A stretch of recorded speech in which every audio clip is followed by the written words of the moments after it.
Comedian Colin Quinn is back on the New York stage in a new solo show here at the Lucille Lortel Theater, in which he is going for big laughs about small talk. The show is very much about how we communicate as a culture now, not just the idea of small talk and that it's inane, but how we talk to each other. What do you think the state is right now in this country of how we speak to each other? Well, I mean, obviously it's gone, it's gone the way it always goes, where people just turn on each other. But like I say in the show, with social media, there's less repercussions for, behaving rudely or behaving threateningly, because it's all remote. So, you couldn't curse out a professional boxer, but if he lives in California, you live in Florida, you can get away with it now, And for you, looking at this, where did the humor come in? Well, the humor is just like any other humor. It's something about the way we behave. If you can just figure out some little moment in behavior and go, why is that like that? And like that's where the humor comes from for everything, I feel like. Maybe not everything, but a lot of things are based on just the little moments in life where you just try to pause and go, wait, let's talk about what just was said there.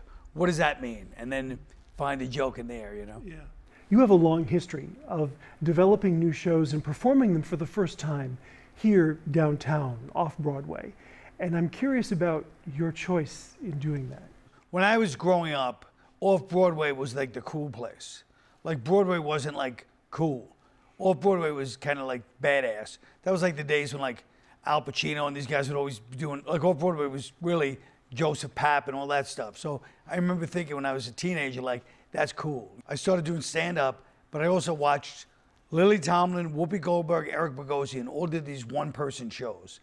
And I loved watching what they were doing, you know what I mean? Like, they just happened to be around in the mid-'80s, and I happened to see all three of them, and I was like, I want to do that too, Because stand-up is my life, but at the same time, there's a lot of line taming that goes into stand-up too, So you really have to, keep the audience in line a lot. And so that gets in the way sometimes, It helps in other ways. It disciplines you to not being too indulgent. You get to the point and the joke, but it can be, too much. So I like theater is a nice mix. I feel like off-Broadway is the perfect mix for me, for what I like to do, When it comes to performing live, where do you put that in your career? And is that what you need the most as an artist? It trains you to be good, because if you do TV or movie stuff, you know what I mean? It's like that kind of stuff. Like you don't really see the reaction. You don't know what's going on. Live performance, that night they're like, we don't get it. So you don't live in a deluded world where you're writing funny stuff. Nobody gets it. The crowd lets you know. They're like the editor. So that's the best thing. Performances are scheduled to run through February 11th. John Bathke, News 12.